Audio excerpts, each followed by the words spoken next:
اللہ سبحانہ و تعالی کچھ ایسے پاکیزہ بندوں کو چن لیتا ہے جو اس کے حبیب صلی اللہ علیہ وسلم سے ایسا عشق کرتے ہیں کہ اپنا سب کچھ قربان کر دیتے ہیں۔ یہ عشق رسول عطیہ الہی ہے۔ اللہ جسے عطا فرماتا ہے اسے زمانے کا سردار بنا دیتا ہے۔ ایسی ہی داستان سیدنا بلال حبشی رضی اللہ تعالی عنہ کی بھی ہے۔ اس عشق کی بدولت اللہ سبحانہ و تعالی نے ایک حبشی غلام کو وہ عزتیں اور عظمتیں عطا فرمائیں کہ عشق رسول ہی ان کی شناخت بن گیا، اور رسول اللہ نے انہیں اپنا خزانچی مقرر فرمایا، معزن رسول ہونے کا اعزاز ملا، اور پھر سالوں آپ کی یہ پرسوز آذان سے مسجد نبوی اور شہر رسول کے در و دیوار گونجتے رہے۔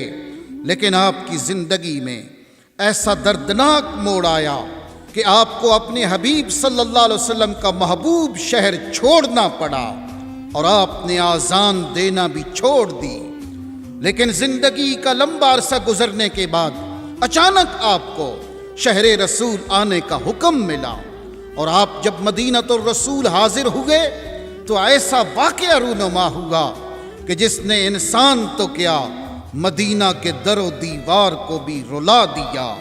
کس چیز نے آپ کو مدینہ طیبہ سے جانے پر مجبور کیا، اور کس کے حکم پر آپ فوراً مدینہ پاک پہنچے، اور وہاں رلا دینے والا کیا واقعہ رونما ہوا؟ آئیے اس ایمان افروز داستان عشق کو سن کر اپنے ایمان کو تازہ کرتے ہیں۔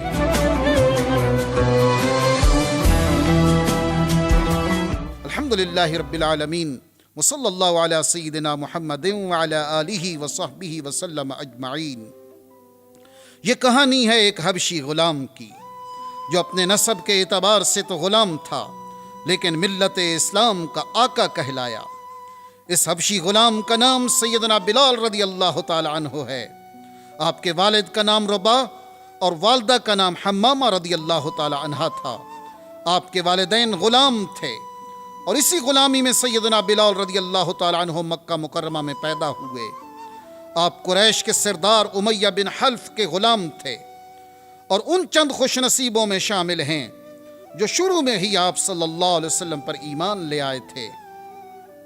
طریقہ برہانیہ کے شیخ طریقت امام اہل بیت سیدی امام فخر الدین شیخ محمد عثمان عبد البرہانی سیدنا بلال حبشی رضی اللہ تعالی عنہ کے قبول اسلام کا واقعہ اپنی کتاب احسن القصص میں یوں بیان فرماتے ہیں کہ اسلام کے ابتدائی ایام تھے۔ ایک روز نبی کریم صلی اللہ علیہ وسلم اور سیدنا ابو بکر صدیق رضی اللہ تعالی عنہ مکہ والوں سے دور ایک غار میں تشریف فرما تھے، اور سیدنا بلال حبشی رضی اللہ تعالی عنہ ان پہاڑوں میں بکریاں چراتے تھے۔ جب سیدنا بلال بکریوں کا ریوڑ لے کر وہاں سے گزرے تو نبی کریم صلی اللہ علیہ وسلم غار سے باہر تشریف لے آئے اور فرمایا، اے چرواہے کیا دودھ ہے؟ تو سیدنا بلال نے عرض کی کہ میرے پاس ایک بکری میں دودھ ہے، اور وہ میری ضرورت کے لیے ہے، اور اگر آپ پسند فرمائیں تو میں وہ دودھ آپ کو دے دوں۔ نبی کریم صلی اللہ علیہ وسلم نے فرمایا، اس بکری کو لے آؤ۔ پھر آپ صلی اللہ علیہ وسلم نے ایک بڑے پیالے میں خود اس بکری کا دودھ دوہا اور خوب جی بھر کے پیا۔ پھر آپ صلی اللہ علیہ وسلم نے دودھ دوہا اور سیدنا ابو بکر صدیق نے جی بھر کے پیا، اور پھر تیسری مرتبہ آپ صلی اللہ علیہ وسلم نے دودھ دوہا اور سیدنا بلال کو بھی جی بھر کر پلایا۔ پھر جب بکری کو چھوڑا تو اس کے تھن پہلے سے زیادہ بھرے ہوئے تھے۔ پھر آپ صلی اللہ علیہ وسلم نے سیدنا بلال کو اپنے پاس بلا کر فرمایا، اے بلال میں اللہ کا رسول ہوں، تمہاری اسلام کے متعلق کیا رائے ہے؟ سیدنا بلال تو پہلے ہی رسول کریم صلی اللہ علیہ وسلم کی ذات اقدس سے متاثر ہو چکے تھے، اور پھر آپ صلی اللہ علیہ وسلم کا دل نشیں انداز گفتگو، سبحان اللہ، سیدنا بلال نے دعوت اسلام پر لبیک کہتے ہوئے کلمہ شہادت پڑھا اور فوراً اسلام لے آئے۔ نبی کریم صلی اللہ علیہ وسلم نے سیدنا بلال کو اسلام چھپانے کا حکم دیا۔ اس وقت سیدنا بلال حبشی رضی اللہ عنہ کی عمر مبارک 28 برس تھی۔ یہ اسلام کا اولین دور تھا، اور نبی کریم صلی اللہ علیہ وسلم اللہ کے حکم سے حکمت عملی کے ساتھ اسلام کی تبلیغ فرما رہے تھے۔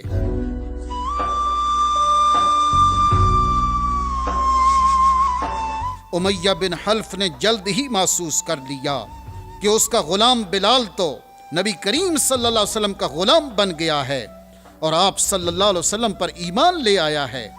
امیہ بن حلف چونکہ سخت مشرک اور دشمن اسلام تھا، اسے جب یہ معلوم ہوا تو وہ آتش انتقام سے بھڑک اٹھا۔ سیدنا بلال کو اپنے پاس بلایا اور ان سے پوچھا کہ مجھے بتایا گیا ہے کہ تو نے لات و منات اور عزا سے منہ پھیر لیا ہے اور کوئی معبود تلاش کر لیا ہے، کیا یہ بات سچ ہے؟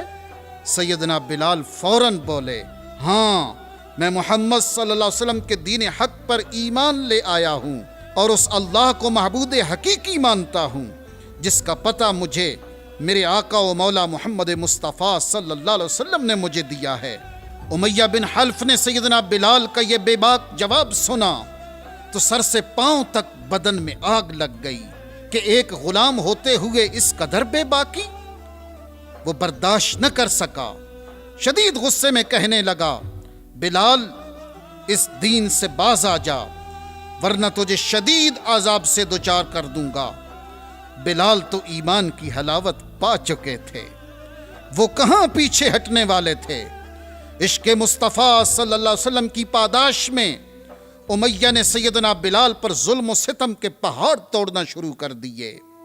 مکہ کی یہ زمین اپنی گرمی کی وجہ سے مشہور تھی، وہ دھوپ میں تانبے کی طرح گرم ہو جاتی تھی۔ امیہ سیدنا بلال رضی اللہ تعالی عنہ کو شدید دھوپ میں تپتی ہوئی زمین پر لٹا دیتا اور کبھی آپ کے سینے پر بھاری بھرکم پتھر رکھتا تو کبھی آپ کو دہکتے ہوئے انگاروں پر لٹا دیتا۔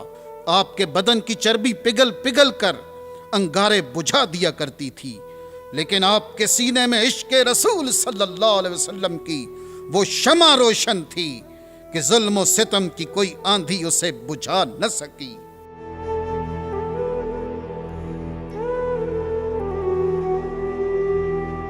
ایک دن امیہ نے آپ کو تپتی ہوئی زمین پر لٹا رکھا تھا اور سینے پر بھاری پتھر رکھا ہوا تھا۔ آپ کے جسم مبارک کی جلد اس تپتی زمین سے چپک چکی تھی۔ امیہ کہنے لگا، بلال، اب بھی محمد صلی اللہ علیہ وسلم کے رب سے باز آ جا، مگر آپ نے اس حالت میں بھی احد احد کا نعرہ بلند کیا۔ امیہ نے طیش میں آ کر آپ کے گلے میں رسی ڈال دی اور انہیں مکے کے شریر لڑکوں کے حوالے کر دیا۔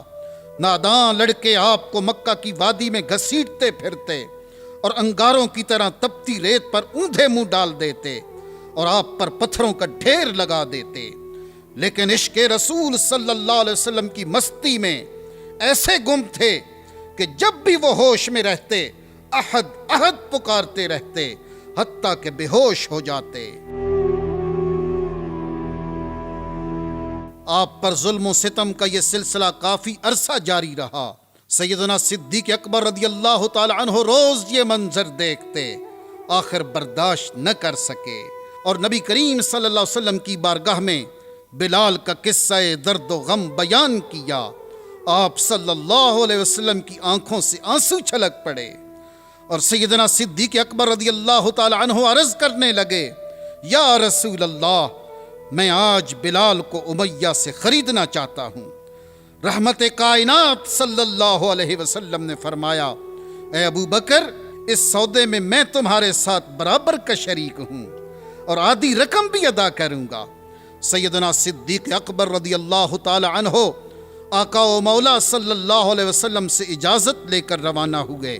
امیہ بن حلف کے پاس پہنچے اور اس سے کہا، امیہ، تم کب تک اس بے قصور غلام کو اذیت دیتے رہو گے؟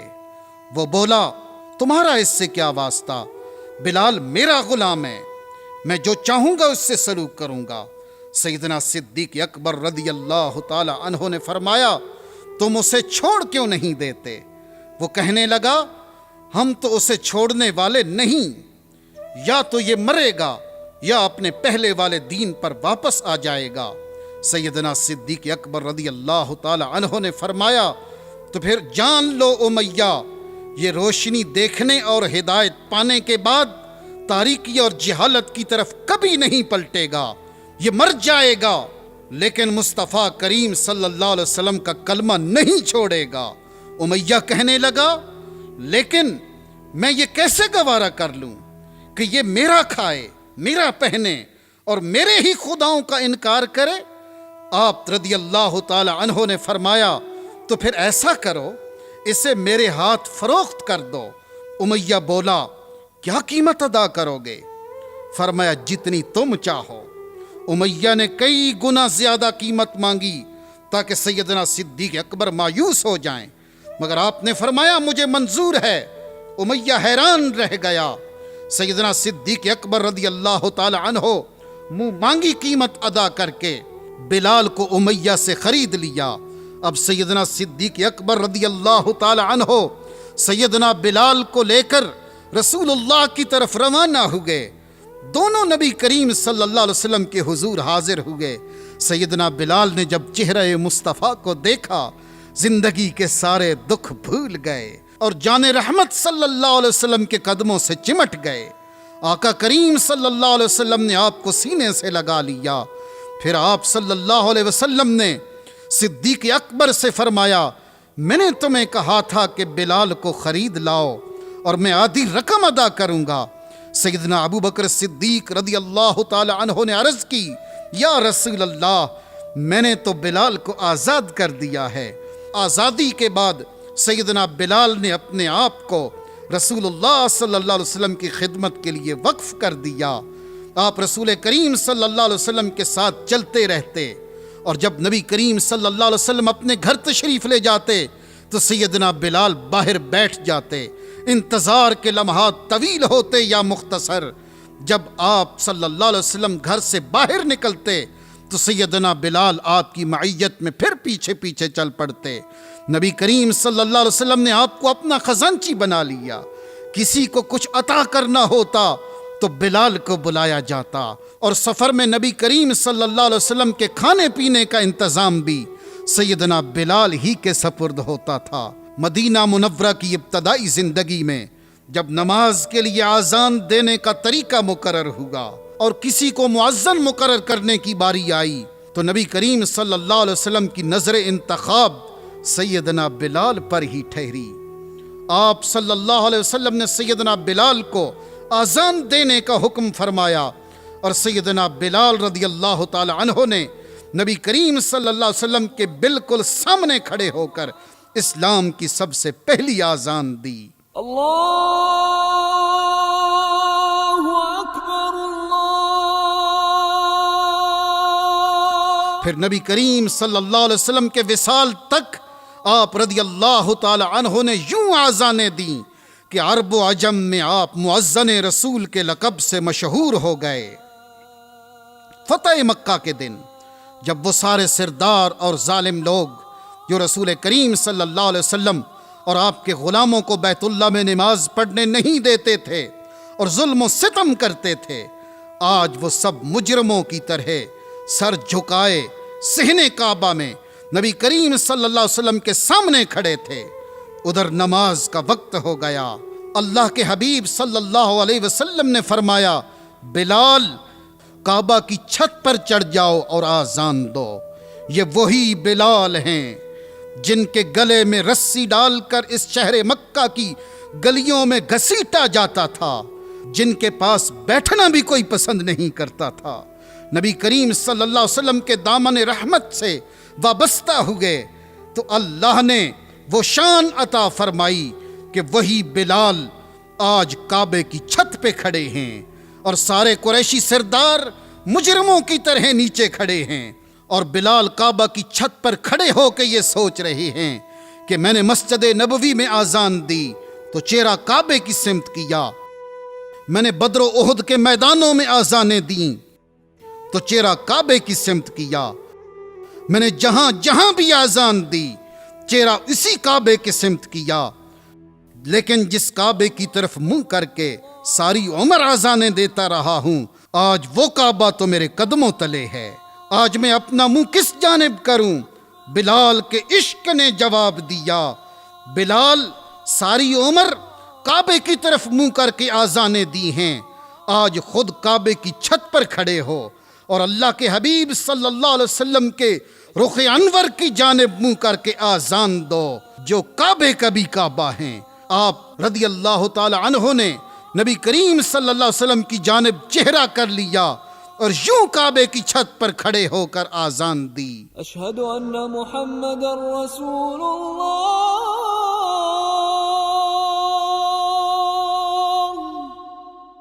اسی منظر میں علامہ محمد اقبال نے حضرت سیدنا بلال کے حضور یہ نذرانہ پیش کیا، چمک اٹھا جو ستارہ تیرے مقدر کا، حبش سے تجھ کو اٹھا کر حجاز میں لایا، ہوئی اسی سے تیرے غم کدے کی آبادی، تیری غلامی کے صدقے ہزار آزادی، نظر تھی صورت سلیماں ادا شناس تیری، شراب دید سے بڑھتی تھی اور پیاس تیری، مدینہ تیری نگاہوں کا نور تھا گویا، تیرے لیے تو یہ صحرا بھی طور تھا گویا، ادائے دید سراپا نیاز تھی تیری، کسی کو دیکھتے رہنا نماز تھی تیری، ازاں ازل سے تیرے عشق کا ترانہ بنی، نماز اس کے نظارے کا ایک بہانہ بنی، خوشاں وہ وقت مدینہ مقام تھا اس کا، خوشاں وہ دور کے دیدار عام تھا اس کا۔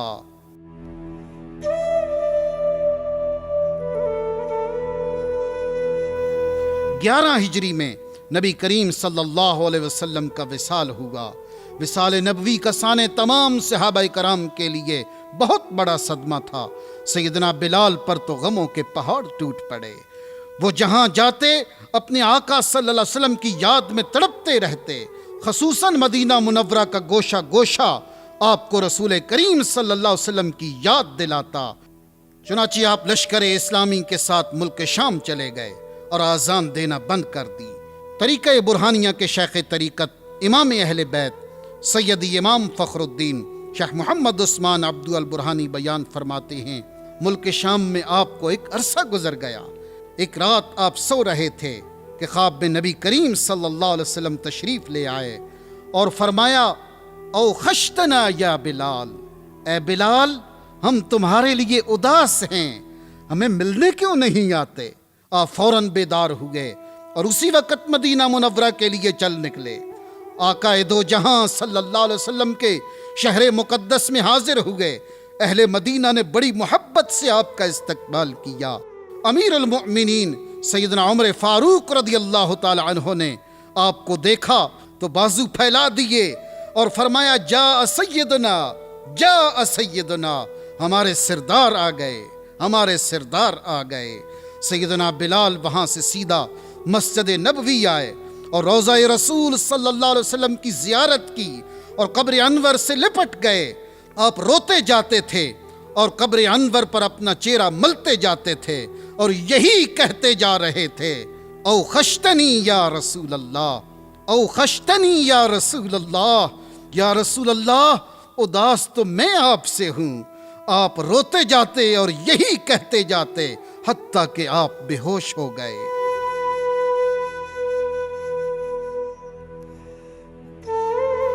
اتنی دیر میں لوگ مسجد میں جمع ہونے لگ گئے اور فرمائش کرنے لگے، بلال ایک دفعہ وہ آذان تو سنا دو جو حبیب مصطفیٰ صلی اللہ علیہ وسلم کے زمانے میں سناتے تھے۔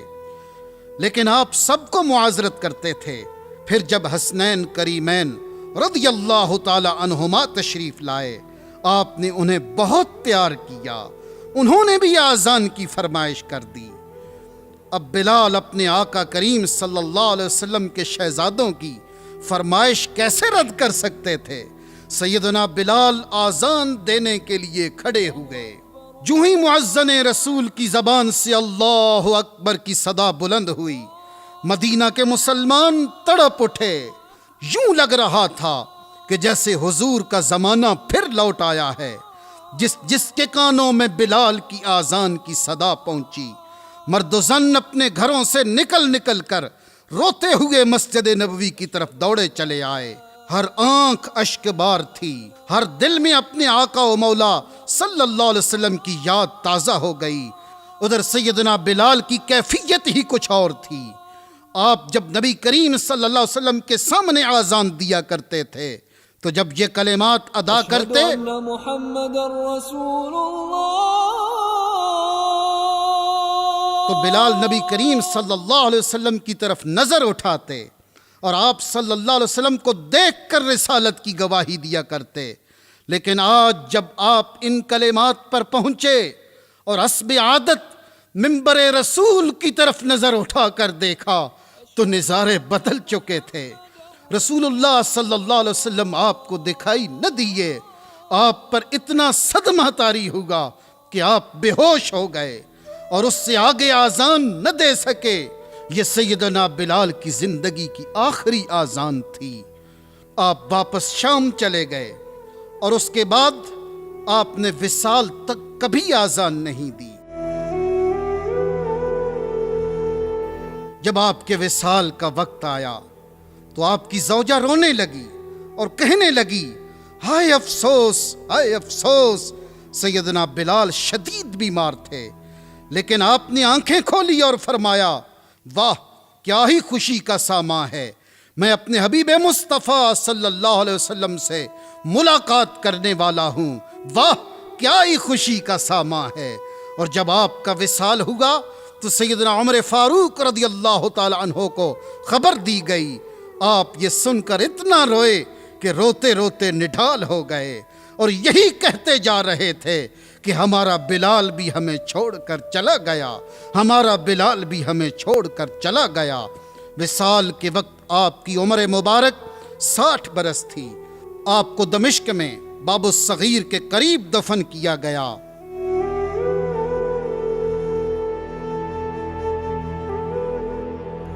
اللہ سبحانہ و تعالی آپ کے عشق رسول کا ایک ذرہ ہمیں بھی عطا فرما دے اور آپ رضی اللہ تعالی عنہ کے صدقے اللہ ہمیں بھی اپنے حبیب صلی اللہ علیہ وسلم کی محبت اور کامل اتباع نصیب فرمائے. آمین. وصلی اللہ علی سیدنا محمد وعلی آلہ وصحبہ وسلم اجمعین.